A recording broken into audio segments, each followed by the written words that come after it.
Hey guys, so somebody told me today that I should not get married again because I've been married 3 times. If you don't know that, I got married at 17. I know, dumb thing to do. It was kind of like I was mad at the person who I was actually in love with, so I married somebody else. Thing is, my first husband when I was 17, he and I were best friends for years, like years.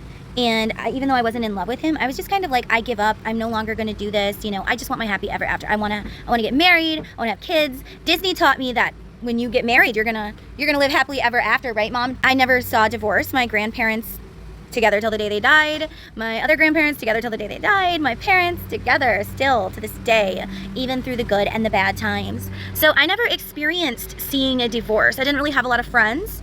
So the only person I ever saw get divorced was my Aunt Kathy, and I just assumed she just wasn't happy.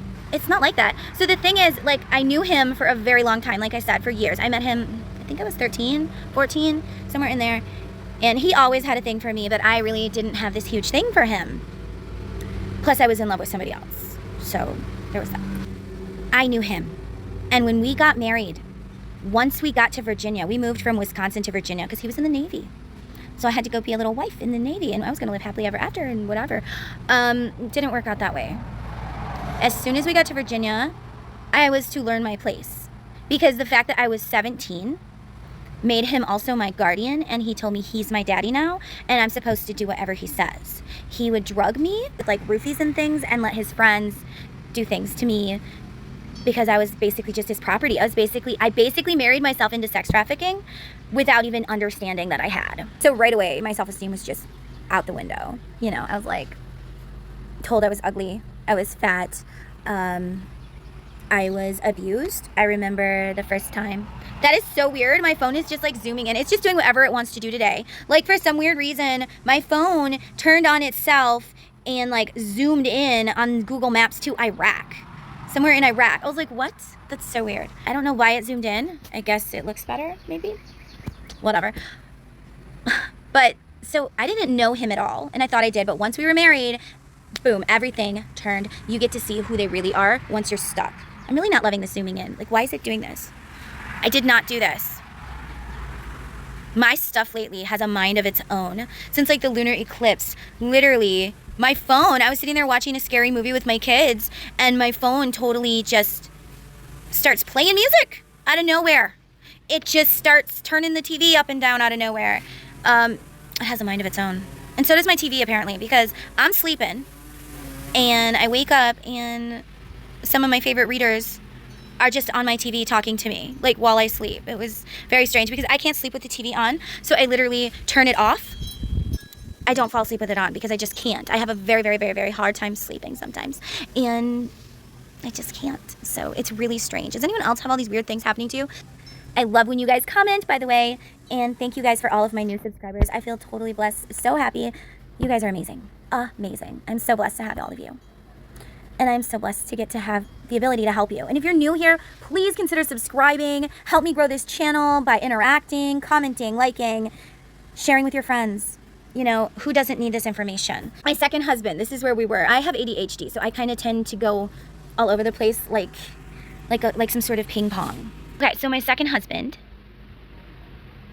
I thought I was so in love with him. I was so in love with him. He was the most best thing in the world. Okay, but it was actually more, my husband didn't trust me to have friends. So I wasn't allowed to have friends. And anybody that I did have as a friend, he would just ruin that friendship. Somehow, some way he would ruin it. So the only friends I had was his friends.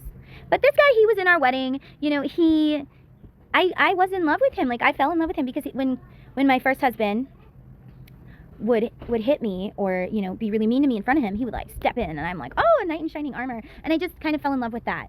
Plus, I was very, very lonely. After my parents moved to Alabama, I found out I was pregnant. I was pregnant with my son, my first son, Connor, and I worked 3 jobs. 3, okay, before I got pregnant, before my parents moved to Alabama. I worked 3 jobs because I wanted to work as much as possible. The more I worked, the less I had to see my husband. So I just worked myself to the bone. So the place I was working, they got sold, and the new owner was kind of a dick. Like, I was the manager and I knew how to do everything, and he's like, well, you know, you can't have a key, you can call us when you get there and we'll come let you in. And I'm like, look here, Peter Griffin look-alike, because dude looks like Peter Griffin. Okay, I'm sorry, but he does. And he acted like him too. Like, I just kind of watched Family Guy after that. Like, it was, anyway, dude was a dick. So I'm like, fuck this. I quit. I'm done. Okay, and I still worked at a gas station. Every time I took somebody else's shift because they weren't there, you know, I was always there to take somebody's shift or to be there if my boss needed me. And I had puppies, and my puppy was dying, and I called into work, and I said, I can't come in. I'm not coming in.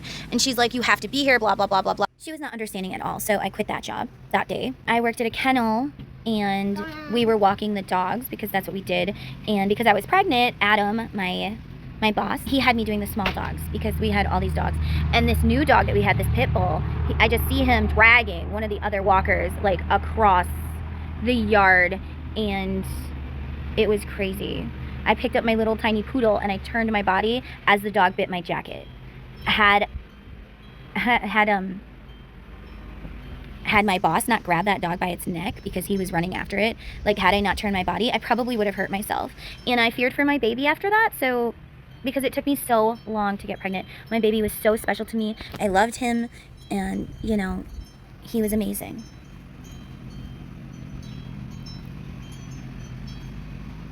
I'm sorry, I heard something. Whew. I get really bad anxiety sometimes talking. I actually hate being on the camera. I do love helping you guys. So anyways, my second husband, as soon as I was pregnant, he turned into a new person. And my third husband, he was very pushy to get married. And in my divorce with my second husband, I had put in there that I can't have anybody spend the night, and neither can he, because I didn't want any weird strangers around my kids when he had custody, when he had placement. But it kind of bit me in the butt on my own self, because then I had to marry him just so he could move in.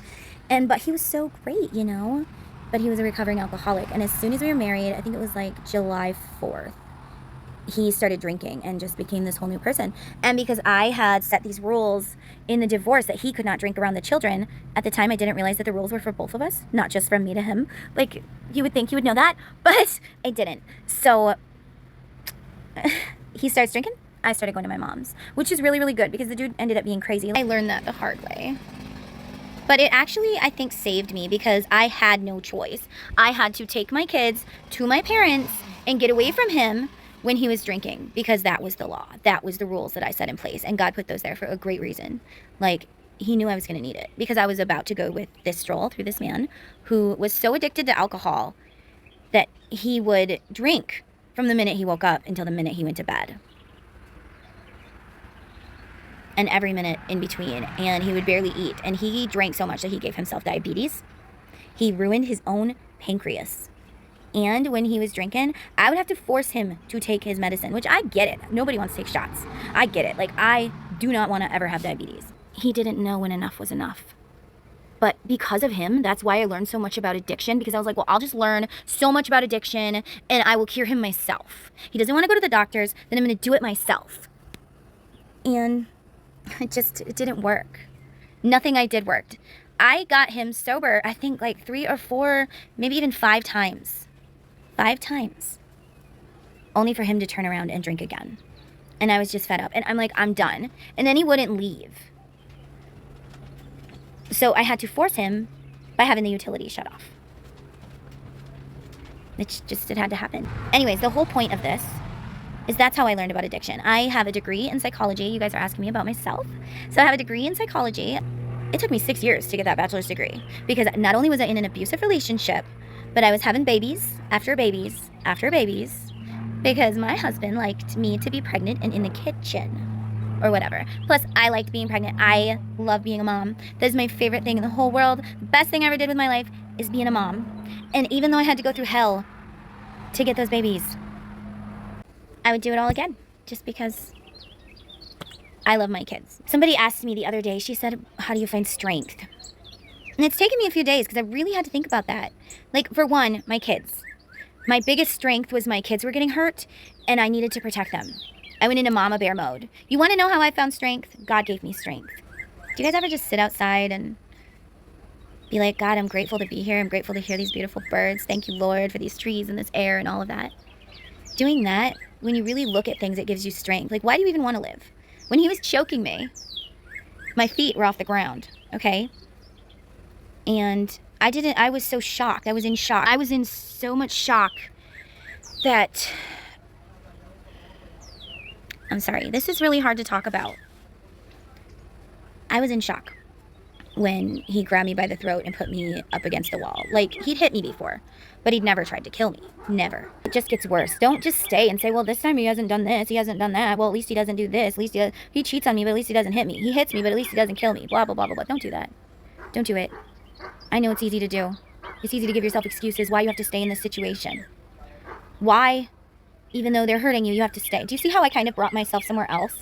It's because talking about that is so difficult for me. If you tend to touch a wound, like, let's say I'm talking to my mom and I bring up stuff and I touch a wound, she will go and start cleaning somewhere. She will ignore me. She will tell me, don't touch my wounds. Stop doing that. I don't want you to touch my wounds.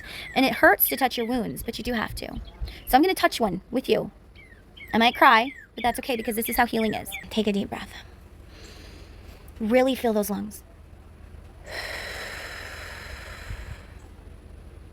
I embrace this memory. Please allow it to come so that I may heal it. Okay, so this day he was just really, really angry, right? He was angry from the day we woke up. Like, I was like, I'll just take the baby with me because I couldn't take all the kids. I had an appointment and I couldn't take all the kids, but I was like, I'll just take the baby.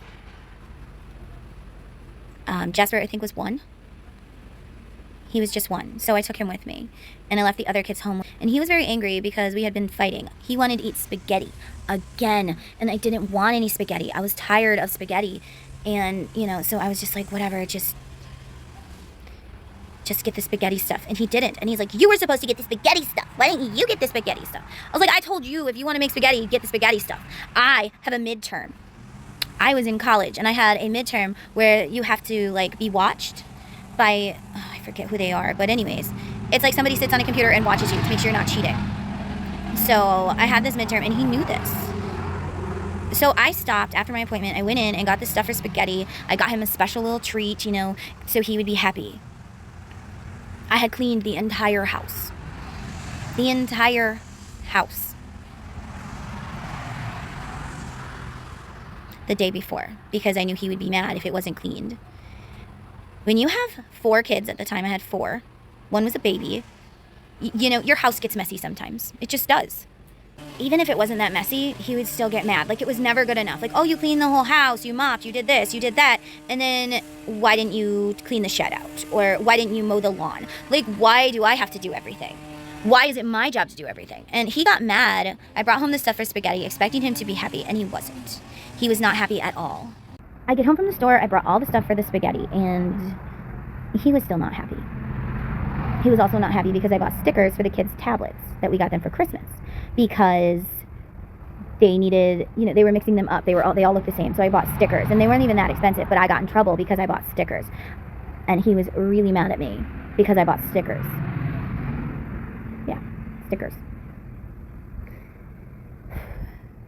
So he comes in when I'm, you know, putting the stickers on with the kids, and we're having a good old time. You know, every time we would be playing, he would have to mess that up because he didn't want anybody's attention on the kids or on me. It had to all be on him. He grabs the kids by their arm and he throws them into the sunroom. And I was so mad. I was so angry. I told them, I was like, boys, just go to your room. Go to your room. It might take me a minute sometimes because I am going through this healing, but I'm going to let you watch because healing is scary and it is hard, but it is not impossible. And you feel better afterwards. Hi, baby boy. What you doing? Megan. Hi, baby boy. What you doing? Mother, you on my video. I don't know about you guys, but I believe in a higher power. And as I'm doing this healing, I keep getting interrupted by family, by kids, by my phone. I feel like something doesn't want me to share this information with you because you're going to learn how to heal yourselves. The smaller one. I know. But hang their ass out on. And that's going to bring some sort of peace to you. See? Interruptions. I might do the rest of this video later, but we'll see. I'm trying. So I don't know where I was after being interrupted. But we were fighting over spaghetti. Long story short, he threw the kids in the sunroom. I was really mad. He was supposed to watch the kids. My mom couldn't watch them because she had had back surgery or something like that, and she just was either still in the hospital or something. You know, I should have brought my grandma over. She always would come over and sit with me because she knew that if she was there, he would be less cruel and less mean to me. And I don't know if she ever knew that that's how I felt. She was my best friend. I still haven't done her funeral video like I'm supposed to because I don't know. I gotta finish her song first. I'm writing her a song. She always said, Sabrina, will you write me a song? And I said, of course, Grandma. Now I'm writing her a song. It's called Serenity. I already have part of it on my Witchy Sabrina account, but anyway. So we were fighting because he threw the kids in the sunroom, and I was really upset about this.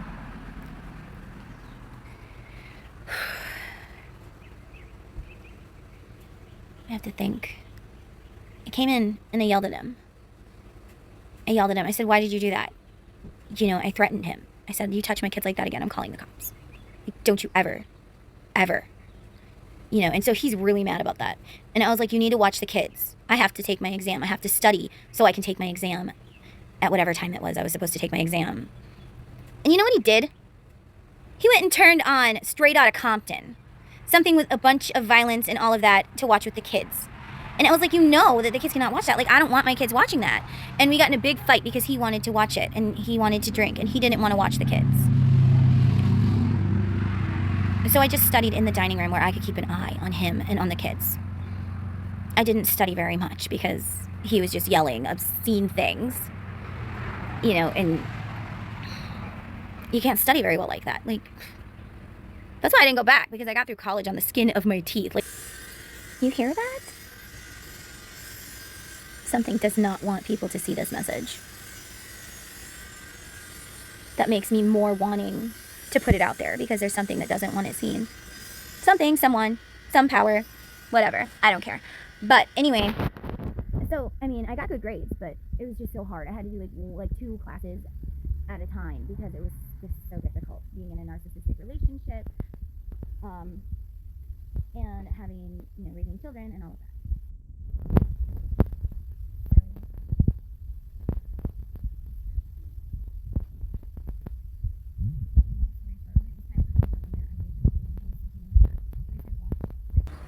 What does he do? He comes in the bedroom and he says, I turned on SpongeBob. I want a quickie before your exam. I said, no, my exam starts in 15 minutes. I'm not doing it. And he lays in the bed and he's like, well, I'm not leaving the room, and you can't have people in the room for this unless you give me a quickie. And I said, well, that's too bad because I don't have time to give you a quickie. I have to do this. I have to get logged in. I should have already been logged in.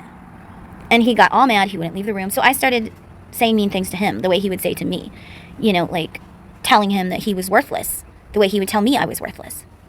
I was like, you can't even watch your own kids so I can take a effing exam, you know. And I just snapped. They push you and they push you and they push you until you snap. And then, oh my God, look at how crazy you are. You're such a crazy bitch. And he locks me out of the bedroom without the laptop. I'm like, whatever, I'll just go somewhere else and do my exam. And I'm pounding on the door and I'm like, let me in. I just want my laptop. You can go to sleep if you want to. You know, at this point, I was going to my mom's. I was going to ask my grandma to watch the kids while my mom was in the hospital or whatever. And I was just going to do my exam there. But he wouldn't let me have the laptop. So I'm pounding on the door. I know that I'm missing my exam. And, you know, I'm thinking I'm not going to be able to make this up. This is an exam that I had to pay those people to watch me. And now there's a lawnmower. Distractions. I'm telling you, distractions. So he finally opens the door after I said the most rudest, most horrible things to him that I could think of to just make him open the door. And I reach in there and I grab my laptop. And I was going to go to my mom's. And I'm like, I'm going to my mom's. You can just go and make your spaghetti and whatever. I'm going to my mom's. And what happened? He grabs me by the throat and like kind of carried me by the throat into my son's room across the hall. So he had me by the throat and his face was red. His eyes were black. You know how people say that your eyes can turn black? That's really true. If you're mad enough, it's like your eyes turn black and his face would turn red. I keep getting all these distractions. I really feel, if you don't know me, I'm also a psychic. I have another channel where I read tarot and things like that. If you don't believe in it, that's okay. But literally, I feel like something's trying to stop this message. I'm not supposed to get this out. And you know what's funny?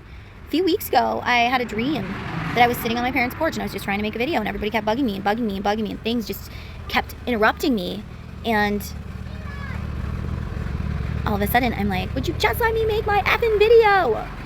In my dream. And now it's like it's coming true. Dreams definitely have messages in them. But what? Only to understand. If you understand, it makes it easier to let go. Back to the story. I can do this. I'm gonna do it. I'm gonna do it for you guys. Even if it's hard. Even if I cry.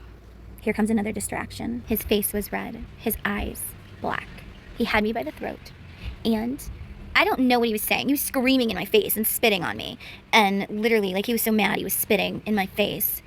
And all I remember was thinking, oh my God, I might die. Am I gonna die? You know, like, those were the thoughts in my head. And then the laptop that was in my hand, I dropped it. And even though I couldn't tell I wasn't breathing, I dropped the laptop. And then I'm like, realized, oh my God, I'm not breathing. He is gonna kill me right here in front of my children. So I brought my hand up and I scratched his face. And to me, I didn't think I scratched him that hard, just hard enough to make him let go. But it turned out I scratched him. Distractions. Anyway, so I scratched him harder than I thought. He still has a scar, but it is what it is. When I scratched him, he bottled up his fist and he punched me. He punched me right in the eye, and he just kept on punching me right in the eye. But I didn't remember that for a long time. But I do remember he told me one time that had he not looked over and saw Jasper, our 1-year-old son, looking at him, crying, he wouldn't have stopped punching me. He would have continued to punch me. So when he looked over and he saw Jasper, he threw me on the ground, on my knees. Blood gushing down my throat and out my nose, just gushing everywhere. And I remember I was kind of hunched over when he threw me. I landed on my knees, kind of hunched over, and he kicked me in the ribs, and he said, "You shouldn't have fucked with me, you stupid bitch." And then he spit on me and went out of the room. I was so much in this trauma bond that the first thing I thought as I'm sitting there, you know, bleeding half to death was, oh my God, I cannot believe he took it this far. How do I hide this from my dad? How do I hide it from my dad? That is what I was thinking. But the blood, it just kept gushing and gushing out my nose and down my throat. I could taste it, and I got really wheezy and kind of laid down in the blood for a minute until, I'm telling you, there's so many distractions. I think I might have blacked out for a minute in the blood. I woke up really quite soon. I remember my grandfather telling me it's not my time. And then I woke up. And I went in the bedroom. We didn't sleep in the same bedroom. I wasn't allowed to sleep in his room because the kids were too loud and this and that and whatever. I didn't want to sleep with him anyways. I slept with the kids. So, you know, do you see all these distractions? Maybe it's just so I don't cry. But I went in his room and I picked up his comforter and I started wiping my blood all over it. So that way there was evidence of blood everywhere. Blood, blood, blood. Plus, that way he had to sleep in my blood. And I don't know, I kind of felt like that's what he gets. Like he deserves this because he was just so mean to me. I don't know what I was thinking. I guess I was just in shock. I looked at the kitchen table and I thought I could break it over his back because he was sitting on the bed, hunched over, as I was wiping my blood on everything. He didn't care. But I thought about taking the chair.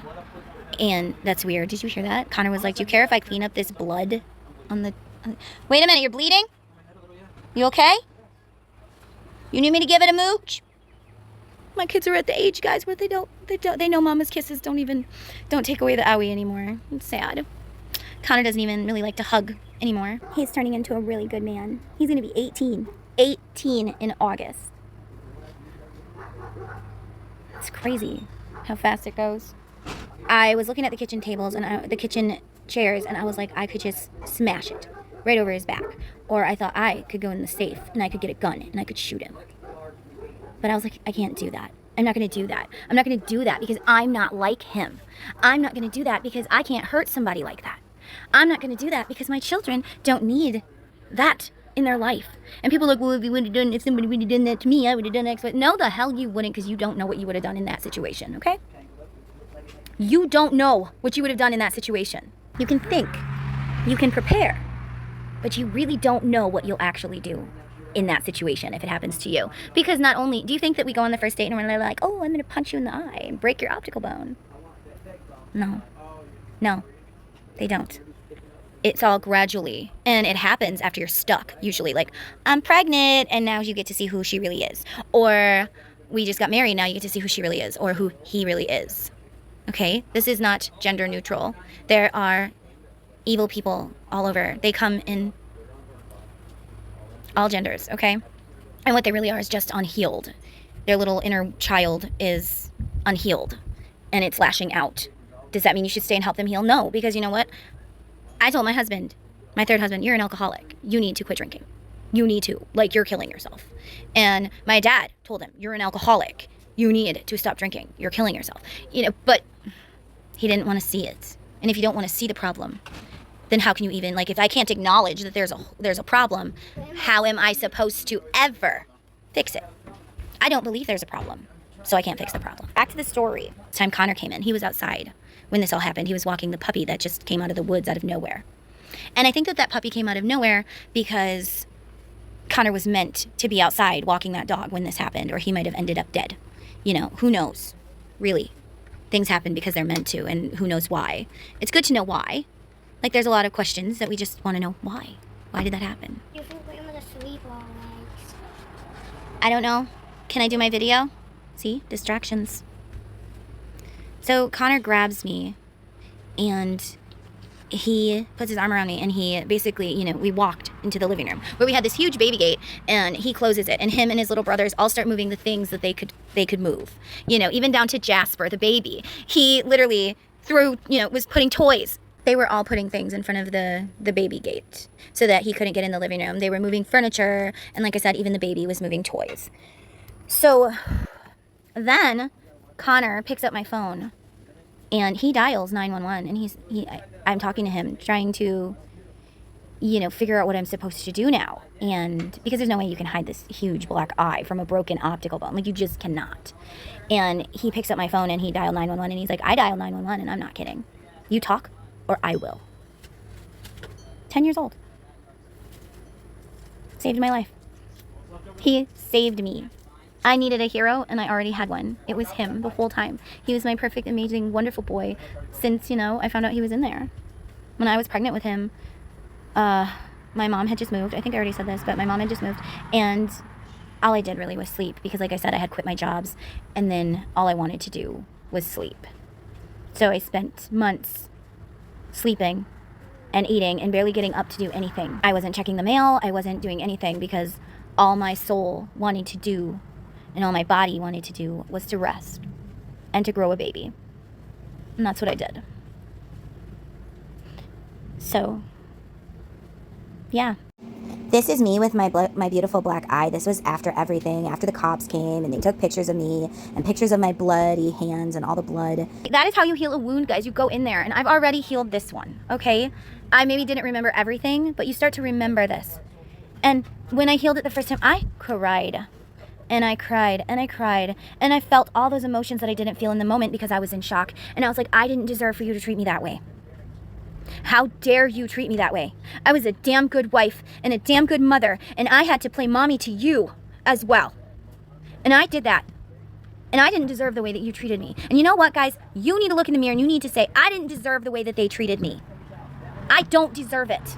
I'm worth so much more than being somebody's punching bag, playing mommy or daddy because they had a bad upbringing. I am worth more. You guys are worth more. You should go to the mirror and say, hey, beautiful, or hey, they're handsome.